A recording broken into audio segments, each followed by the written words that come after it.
Welcome back friends in the part two of modern history. आज हम revolt of 1857, important battles और Indian national Congress, ये तीन topic cover करेंगे। पार्ट वन में हमने advent of European governor generals और सोशो कल्चरल रिफॉर्म्स डिस्कस किए थे। यूट्यूब पे एज डेमो ये हमारा लास्ट हिस्ट्री का लास्ट लेक्चर रहेगा। हर एक सब्जेक्ट के 2 से 3 लेक्चर हम यूट्यूब पे अवेलेबल करवाएंगे। जो एस्पिरेंट को समझ आता है, क्वालिटी लगती है, वो हमारे एप्लीकेशन पे कंप्लीट लेक्चर्स के लिए विजिट कर सकते हैं। आपको बता दें, हिस्ट्री का जो इसके बाद का जो मैराथन सेशन होगा 1905 से लेकर 1947 तक के जितने भी इवेंट्स हुए वो डिस्कस किए जाएंगे, और वो लेक्चर जो है आपको एप्लीकेशन पे ही ओनली अवेलेबल होगा। उसके लिए आप एप्लीकेशन पे विजिट कर सकते हैं। एप्लीकेशन का लिंक आपको डिस्क्रिप्शन और कमेंट बॉक्स में मिल जाएगा। तो आज सबसे पहले हम पढ़ेंगे रिवॉल्ट ऑफ 1857। 1857 की जो बगावत हुई थी, इसको फर्स्ट वार ऑफ इंडिपेंडेंस भी कहा जाता है, इसको सिपाही म्यूटिनी भी कहते हैं। क्या वजह हुई, क्या काजिज थे, कौन कौन से लीडर थे, कहाँ कहाँ से लीडर लड़े हैं इसके लिए, इसका क्या फाइनल इम्पैक्ट पड़ा है, ये सारी चीज़ें आपको याद रखनी है। सबसे पहले बात आती है काज की। क्या वजह हुई, 1857 की बगावत क्यों शुरू हुई? इसके पीछे कोई एक सिंगल रीज़न नहीं था, बहुत सारे इसके काजेज थे, जिसमें हम स्टेप वाइज समझेंगे। कोई मुश्किल नहीं है। देखो, पॉलिटिकल काज क्या थे, सोशो एंड रिलीजियस काज क्या था, इकोनॉमिक काजेज क्या थे, मिलिट्री काजेज, और इमीडिएट जो काज जिसकी बात जस्ट जो है ये 1857 की रिवॉल्ट आउटब्रेक हो जाती है। बस ये सबसे पहला पॉइंट हमारा रहेगा। एक एक पॉइंट आपने अच्छे से याद रखना है। रिवॉल्ट ऑफ 1857 की काजेज में सबसे पहला पॉइंट आपने पढ़ना है पॉलिटिकल काज। पॉलिटिकल काज क्या थे, आप सबको पहले ही हम बता चुके हैं। हिस्ट्री के पार्ट वन में हमने आपको बताया था डॉक्ट्रिन ऑफ लैप्स एक बड़ा रीज़न बनता है 1857 की बगावत का। डॉक्ट्रिन ऑफ लैप्स क्या है आप सबको पता है, हमने पिछली वीडियो में बताया था कि अंग्रेज़ों ने एक ऐसा सिस्टम चलाया कि जो भी राजा है, अगर उसका कोई बेटा नहीं है तो उसकी जो सल्तनत होगी वो अंग्रेज़ों के पास चली जाएगी। जैसे बहुत सारी सल्तनत इसी केस में डॉक्ट्रिन ऑफ लैप्स की वजह से अंग्रेज़ों ने हड़प ली थी। कहा गया कि अडॉप्टेड सन जो है वो उस राजगद्दी का मालिक नहीं बनेगा, ये डॉक्ट्रिन ऑफ लैप्स में कहा गया। तो जो क्योंकि नाना साहब जो कि एक अडॉप्टेड सन थे पेशवा बाजीराव सेकंड के, तो जो इनको पेंशन से रिफ्यूज़ किया गया क्योंकि ये अडॉप्टेड सन थे। बहुत सारे जैसे जगह जितनी भी एरियाज़ थे इन राजाओं के, उसको अंग्रेज़ों ने कैप्चर कर लिया। तो ये भी एक बड़ा रीज़न हो सकता है, हुआ है, पॉलिटिकल काज है ये 1857 की बगावत का। डॉक्ट्रिन ऑफ लैप्स डलहौसी के दौर में इंट्रोड्यूस किया गया था। नाना साहब को रिफ्यूज़ किया गया पेंशन के लिए, पेंशन नहीं मिलेगी क्योंकि ये अडॉप्टेड सन थे पेशवा बाजीराव सेकंड के। अवध कैप्चर किया गया 1856 में on the charges of maladministration. Satara, Jhansi, Nagpur, Sambalpur next due to this doctrine of lapse. मैंने आपको कहा बहुत सारे एरियाज डॉक्ट्रिन लैप्स की वजह से अंग्रेज़ों ने हड़प लिए। जहाँ जिन राजाओं के बेटे लीगल हायर जो बेटे नहीं थे, वो जगह जो है अंग्रेज़ों ने अपने कैप्चर कर ली।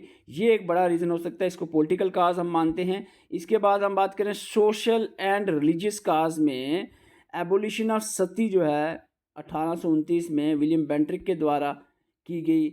ये हम कह सकते हैं कि रिलीजन काज हुआ, जिसकी वजह से लोगों में जो हिंदू रिलीजन के लोग थे उनके थोड़ा सा अंग्रेज़ों के ख़िलाफ़ बगावत यहाँ से उठती है। इसके बाद विडो रीमैरिज एक्ट पास किया गया, क्रिश्चियन मिशनरीज़ को अलो किया गया इंडिया में। ये हम कह सकते हैं सोशल और रिलीजियस काज हैं, जिसकी वजह से लोगों के अंदर गुस्सा आता है, जिसकी वजह से ये 1857 रिवॉल्ट होता है। इकोनॉमिक काज की बात करें, अंग्रेज़ों ने हाई रेट टैक्सेशन रखा, जिम्मेदारी, रॉयटरी और मलेशियरी सिस्टम जैसे चलाए। Discriminatory tariff policies against the Indian product लगाई गई। डिस्ट्रक्शन ऑफ ट्रेडिशनल हैंडीक्राफ्ट को डिस्ट्रक्ट किया गया। टोटल अंग्रेज़ों का वेस्टर्न कल्चर सारा यहाँ पर लागू करवाया गया, जो एक इकोनॉमिक काज हम मान कर चलते हैं इस रिवॉल्ट का। मिलिट्री काज की बात करें तो रेशियल डिस्क्रिमिनेशन देखने को मिली। इंडियन सोल्जर जो थे, इंडियन सोल्जर्स को कम सैलरी मिलती थी और उनको सूबेदार के रैंक से ऊपर प्रमोशन ही नहीं दी जाती थी। ये एक मिलिट्री काज हम समझ सकते हैं। इमीडिएट इफेक्ट जो ये सबसे बड़ा हम मान सकते हैं, एक ऐसा काज था जिसके बाद जो है ये आउटब्रेक, ये 1857 का रिवॉल्ट जो है आउटब्रेक होता है।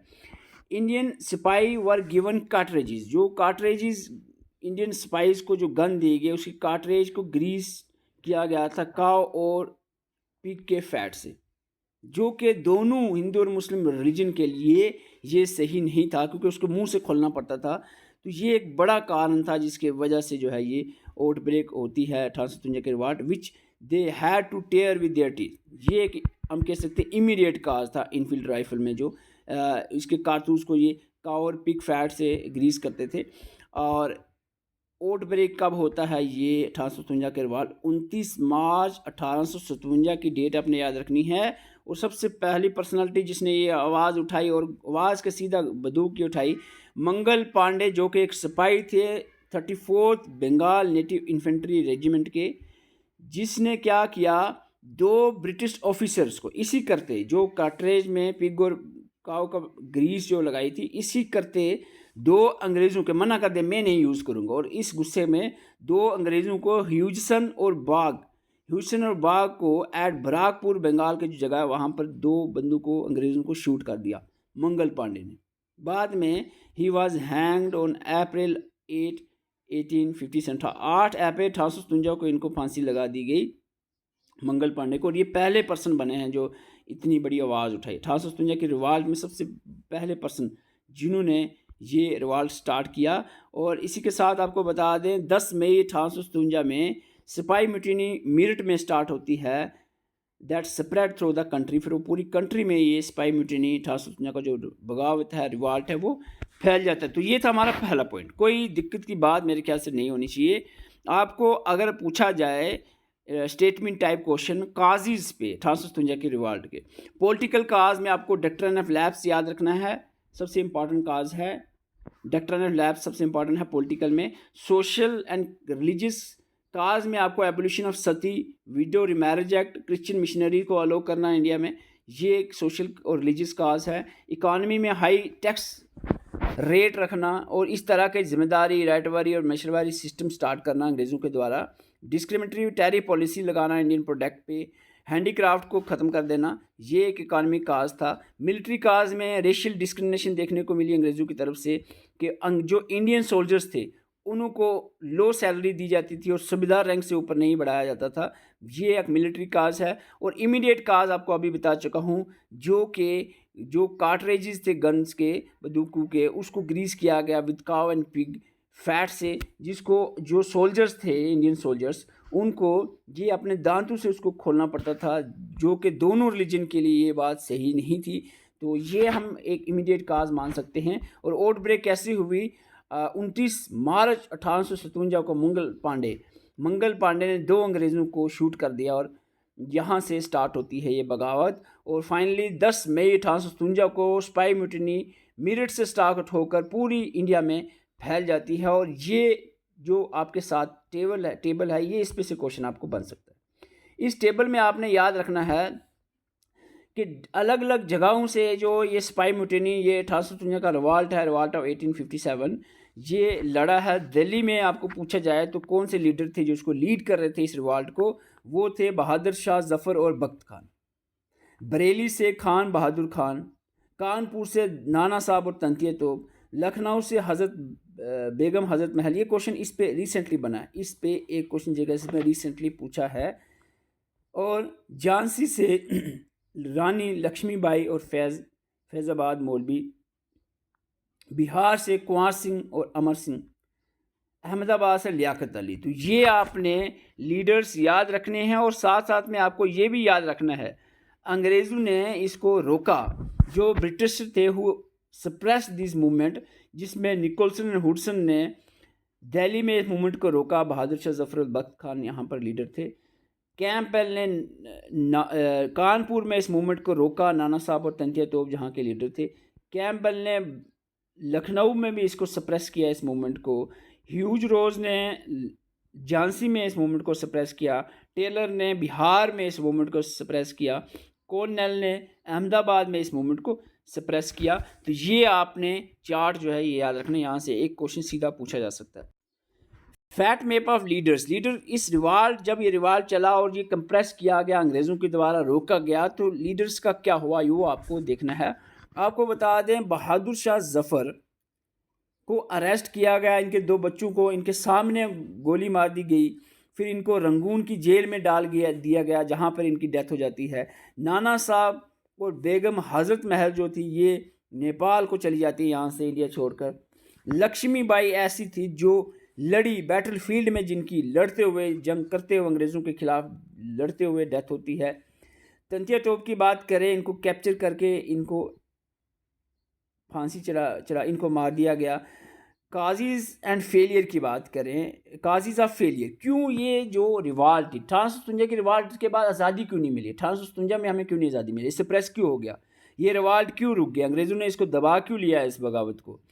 इसके पीछे कुछ कारण थे। Scindia of Gwalior, Holkar of Indore, Nizam of Hyderabad, Raja of Jodhpur, Nawab of Bhopal, rulers of Patiala, Sindh and Kashmir province support the British. ये जो लोग थे इस दौरान 1857 की बगावत के दौरान अंग्रेज़ों के सपोर्ट कर रहे थे। ये एक कारण हो सकता है जिसकी वजह से ये मूवमेंट इतनी चली नहीं। कंपैरेटिव लैक एफिशिएंट लीडरशिप, कोई एफिशिएंट लीडर नहीं था। कोई एफिशिएंट लीडर होता तो डेफिनेटली 1857 के बाद हमें आज़ादी मिल जाती।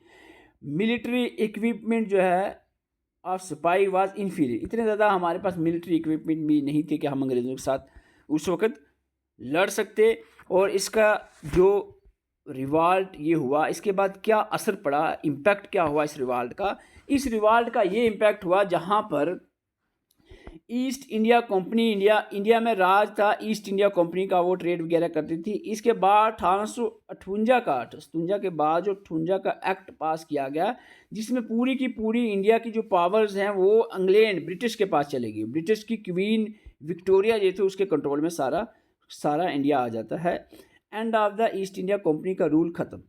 ये रिवाल्ट ऑफ 1857 के बाद जो इम्पैक्ट्स हुए हैं, India become the colony of the British government, queen Victoria के अंडर आ जाता है by the government of India act 1858 का जो बगावत के बाद गवर्नमेंट ऑफ इंडिया एक्ट 1858 होता है जिसमें ईस्ट इंडिया को कंपनी को ख़त्म करके सीधा इंडिया का कंट्रोल सीधा ब्रिटिश गवर्नमेंट के पास आ जाता है। डिवाइड एंड रूल पॉलिसीज़ को इनिशिएट किया जाता है। British government change the proportion of arm forces dominated by British. यहाँ पर देखो अब आर्म फोर्सेस ज़्यादा से ज़्यादा वो ब्रिटिश ही रखने लगे, उनको पता है कि आप बगावत कहीं भी हो सकती है। तो यही इम्पैक्ट पड़ा, उतनी सक्सेसफुल नहीं रही है ये रिवाल्ट 1857 का। तो आज का हमारा दूसरा टॉपिक था Indian national Congress. Indian national Congress पे आपको सेशन पे क्वेश्चन पूछा जाएगा, तो इंपॉर्टेंट सेशंस आपने याद रखने हैं। थोड़ा सा ब्रीफ में आपको बता दूं, इंडियन नेशनल कांग्रेस INC की फॉर्मेशन 1885 में A.O. ह्यूम के द्वारा की जाती है। और इस दौर में जो है लॉर्ड डफरिन की हेल्प से ही A.O. ह्यूम ने, जो कि वाइस राय थे इंडिया के, लॉर्ड डफरिन के दौर में की मदद से ये बना, इंडियन नेशनल कांग्रेस बनी। और W.C. बनर्जी थे, उमेश चंद्र बनर्जी को पहला प्रेसिडेंट बनाया गया इंडियन नेशनल कांग्रेस का। और जो पहला सेशन हुआ इंडियन नेशनल कांग्रेस का वो गोरखपुर तेजपात संस्कृत कॉलेज में होता है, बॉम्बे में। ये बॉम्बे में पहला सेशन हुआ इस कॉलेज में 1885 में, जिसमें 72 डेलीगेट्स थे पहले सेशन में। तो ये कुछ इंट्रोडक्शन आपने याद रखनी है, किसने बनाया, किसके दौर में बनी। Indian national Congress A.O. Hume ने बनाई 1885 में, लॉर्ड डफरिन के दौर में बनी। पहले प्रेसिडेंट जो है उमेश चंद्र बनर्जी बने। पहला सेशन बॉम्बे में हुआ 1885 में, जिसमें 72 डेलीगेट्स थे। और इसके बाद जो इम्पॉर्टेंट आता है आपके सेशंस आपने याद रखने हैं। 1885 का इम्पॉर्टेंट है, बॉम्बे में हुआ, W.C. बनर्जी प्रेसिडेंट बने। ये आपको याद रखना कहाँ हुआ, कौन प्रेसिडेंट थे और कितने डेलीगेट उतना ज़्यादा याद नहीं रखना, कुछ अदर इंपॉर्टेंट फैक्ट्स याद रखने। 1886 में अगले साल कलकत्ता में हुआ, दादा भाई नेहरू जी इसमें जो है वो प्रेसिडेंट बने। इसमें डेलीगेट्स बढ़ते गए, 436 डेलीगेट्स थे। 87 में मद्रास में हुआ, बदरुद्दीन तैयबी पहले मुस्लिम प्रेसिडेंट बने इंडियन नेशनल कांग्रेस के। 1889 में अहमदाबाद में हुआ, इलाहाबाद में हुआ, जॉर्ज व्यूल जो है first English president Indian national Congress के। जॉर्ज व्यूल वो इलाहाबाद के 1889 के सेशन में बने।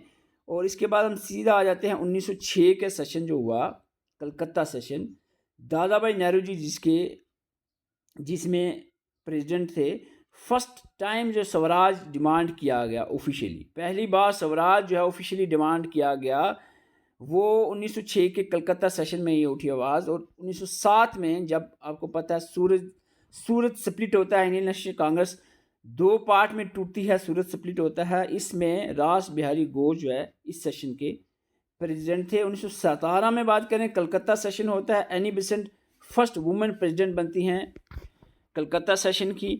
नागपुर सेशन जो है, नागपुर सेशन की बात करें 1920 में होता है, जिसमें सी विजया वरंगाचार्य इसके प्रेसिडेंट बनते हैं। 24 में बेलगाम सेशन होता है, महात्मा गांधी सिर्फ एक बार इंडियन नेशनल कांग्रेस के प्रेसिडेंट बने हैं महात्मा गांधी, वो है बेलगाम सेशन 1924 में।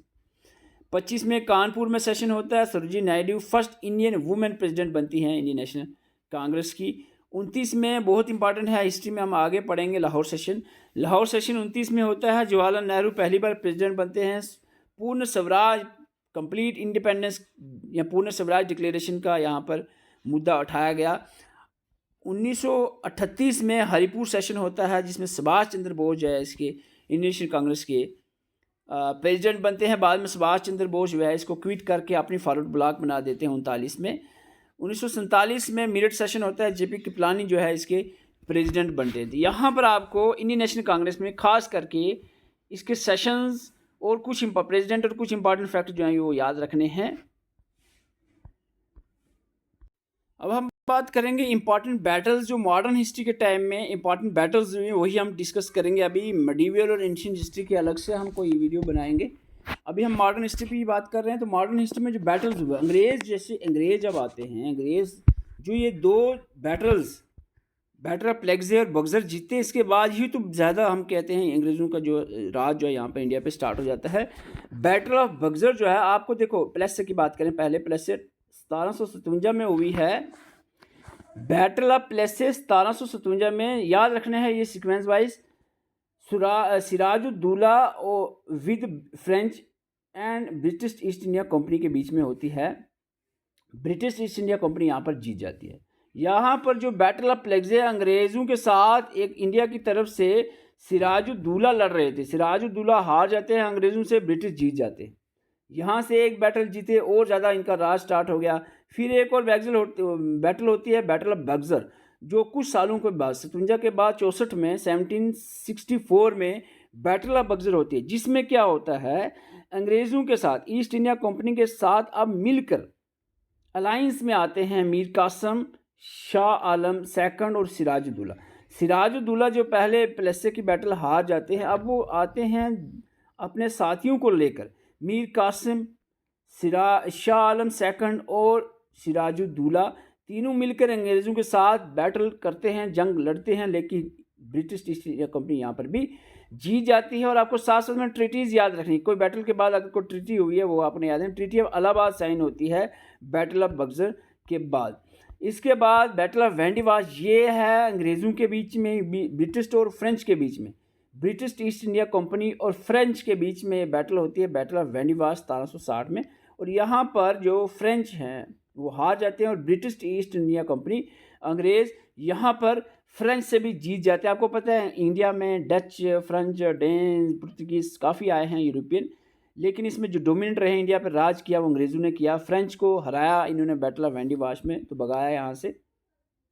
तो अंग्रेज़ ही यहाँ पर जीते रहे और 200 साल लगभग हिंदुस्तान पर राज किया। First Anglo Maratha war, second Anglo Maratha, third Anglo Maratha, third Anglo Maratha. यहाँ पर देखो, अब आपको देखो यहाँ पर कोई आप पहले मिक्सचर नहीं करना है प्लेसे और बक्सर, ठीक है। 2 ऐसी जंगें जो हिंदुस्तान के राजाओं और अंग्रेज़ों के बीच में हुई, दोनों जगह पर अंग्रेज़ जीते, ठीक है। प्लेसे 57 में, 64 में बक्सर हुई। प्लेसे में सिराजुद्दौला लड़े, अंग्रेज़ों से हार गए। बक्सर में सिराजुद्दौला मीर कासिम और शाह आलम सेकंड को लेकर आए, लड़े, फिर भी हार गए। इलाहाबाद की ट्रीटी साइन होती है। वैंडीवाश अंग्रेज़ों के बीच में, ये फ्रेंच और इंग्लिश के बीच में थी, इंग्लिश जीत जाते हैं। अब आती है मराठाओं के बीच में, मराठा और अंग्रेज़ लड़ते हैं। मराठाओं में 3 लड़ाई होती है, first Anglo Maratha war, second Anglo Maratha वार, थर्ड एंग्लो मराठा वार। तो मराठा और एंग्लो, तो आप समझ के आप यहाँ पर ब्रिटिश ईस्ट इंडिया कंपनी और मराठा एम्पायर के बीच में होती है जंग। ये 75 से 82 तक चलती है, जिसमें मराठा जो है वो जीत जाते हैं। ट्रीटी ऑफ सलवाई साइन होती है। 1803 से 5 तक ब्रिटिश ईस्ट इंडिया कंपनी फिर से मराठा के साथ लड़ता है, सेकंड एंग्लो मराठा वार। डेट याद रखें, टाइम पीरियड। इसमें ब्रिटिश ईस्ट इंडिया कंपनी जीतती है, ट्रीटी ऑफ बेसेन साइन होती है। थर्ड एंग्लो मराठा वार जो 1817-18 में होती है, इसमें again British East India Company जीत जाती है और ट्रीटी ऑफ मंदसर साइन की जाती है।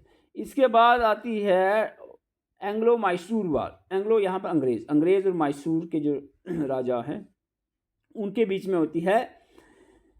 First Anglo Mysore, second Anglo, third Anglo और फोर्थ एंग्लो मैसूर वार। 4 यहाँ पर एंग्लो मैसूर वार्स होती हैं। 1734 से 66 तक चली, 1780 से 84, 90 से 92, 1799 में जहाँ पर टीपू सुल्तान की डेथ होती है। फर्स्ट एंग्लो मैसूर वार, मैसूर ये पता है आपको किसके बीच में, याद रखने की ज़रूरत नहीं है। फर्स्ट एंग्लो मैसूर ये पता है आपको, ये याद रखना है, ठीक है। और दूसरा आपको याद रखना कौन जीता। पहली जो वार हुई फर्स्ट एंग्लो मैसूर वार, मैसूर जीत जाती है। दूसरे में यहाँ पर अंग्रेज़ का ही जीत होती है। तीसरे में भी अंग्रेज़ जीतते हैं अलायंस के साथ मिलकर। चौथी में ब्रिटिश अलायंस जीत जाती है। ट्रीटी जो आपने याद रखना है, treaty of Madras, treaty of Mangalore, treaty of Srirangapatnam और ट्रीटी ऑफ मैसूर। थोड़ी सी यहाँ पर मैं करेक्शन करवा दूँ आपको, यहाँ पर कोई ट्रीटी साइन नहीं होती है।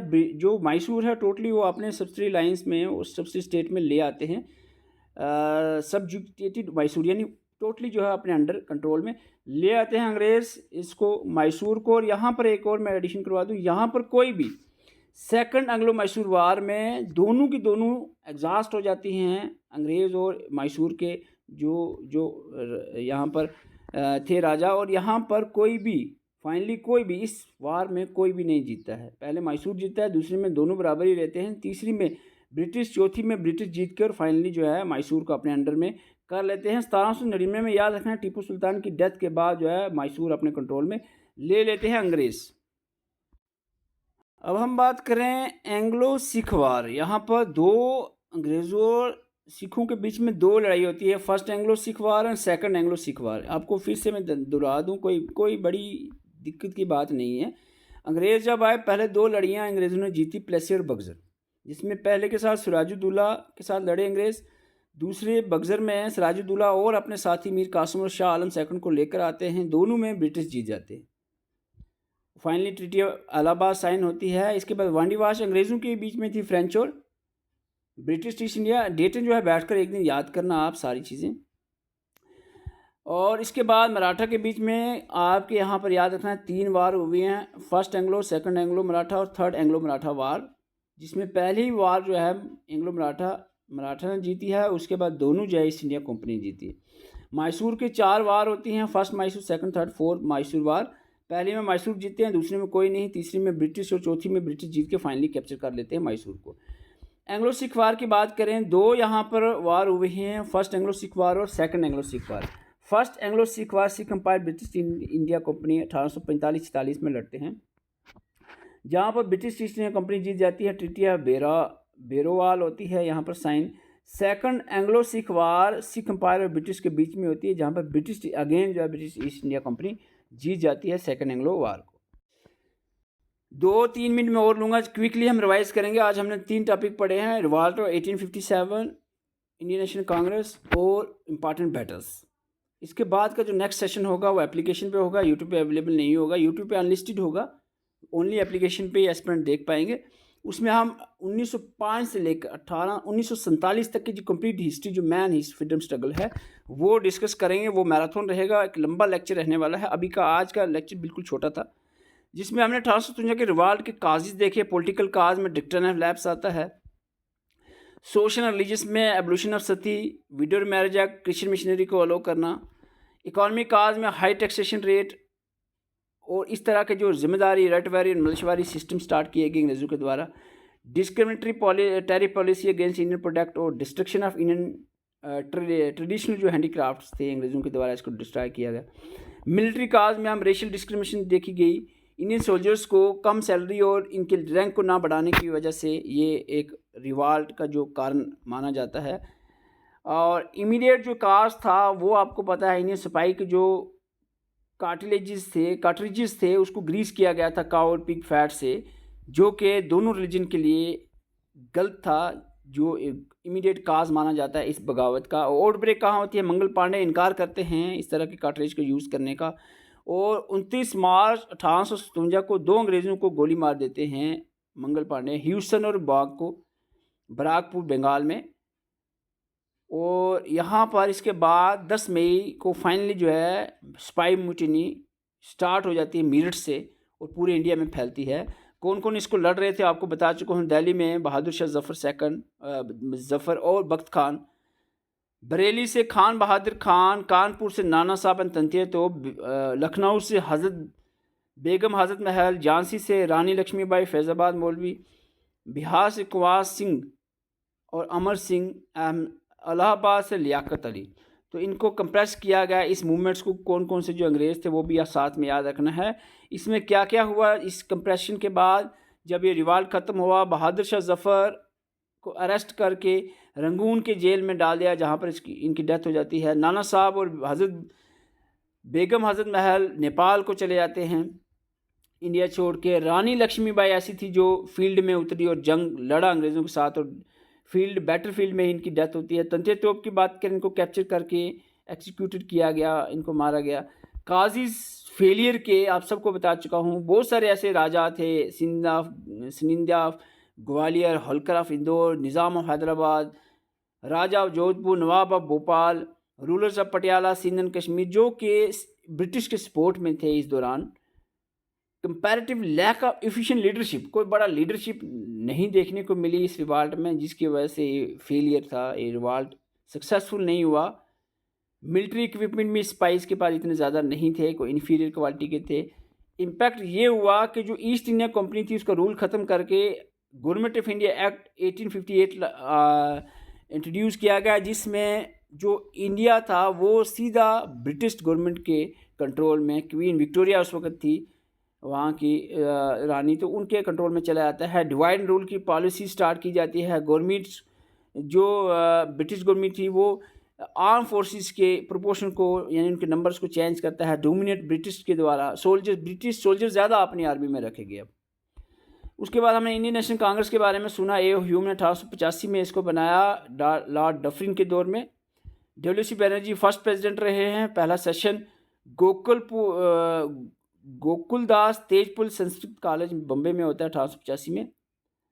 72 डेलीगेट थे इसमें। इसके बाद सेशंस आपने देखे।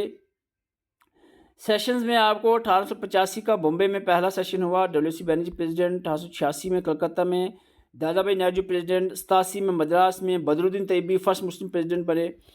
99 में इलाहाबाद में जॉर्ज ब्यूल पहले इंग्लिश प्रेसिडेंट बने।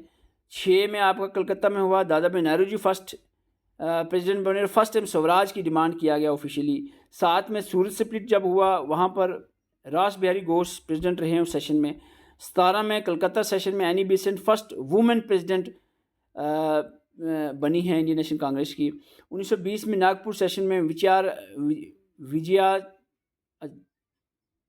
रंचारिया इसके प्रेसिडेंट बने हैं। 1924 में बेलगांव सेशन में M.K. गांधी, महात्मा गांधी पहली बार ओनली वन टाइम प्रेसिडेंट रहे हैं, वो 1924 के बेलगांव सेशन में रहे इंडियन नेशनल कांग्रेस के।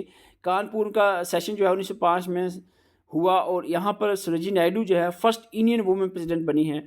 29 में लाहौर सेशन बहुत इंपॉर्टेंट में आगे पढ़ेंगे। जवाहरलाल नेहरू प्रेसिडेंट बने, फर्स्ट टाइम प्रेसिडेंट बने, और पूर्ण स्वराज डिक्लेरेशन यहाँ पर होता है पास। 1938 में हरिपुर सेशन में सुभाष चंद्र बोस जो है ये इंडियन नेशनल कांग्रेस के प्रेसिडेंट बनते हैं, और फिर बाद में कन्फ्लिक्ट की वजह से ये अपना फॉरवर्ड ब्लॉक एक अलग से बनाते हैं, इंडियन नेशनल कांग्रेस को छोड़ देते हैं। 47 का सेशन मेरठ में हुआ, जिसका जेपी कृपलानी जो है इसमें प्रेसिडेंट बने। तो ये आपने साथ में याद रखना है। बैटल्स उतनी ज़्यादा नहीं हैं, 2 बैटल आपको याद है। बैटल पगजे 57 और 64 में बगजर हुई। प्लजे जो है सिराजुद्दौला और अंग्रेज़ के बीच में। बगजर जो है सिराजुद्दौला मीर कासिम शाह आलम और अंग्रेज़ के बीच में, दोनों अंग्रेज़ जीत गए।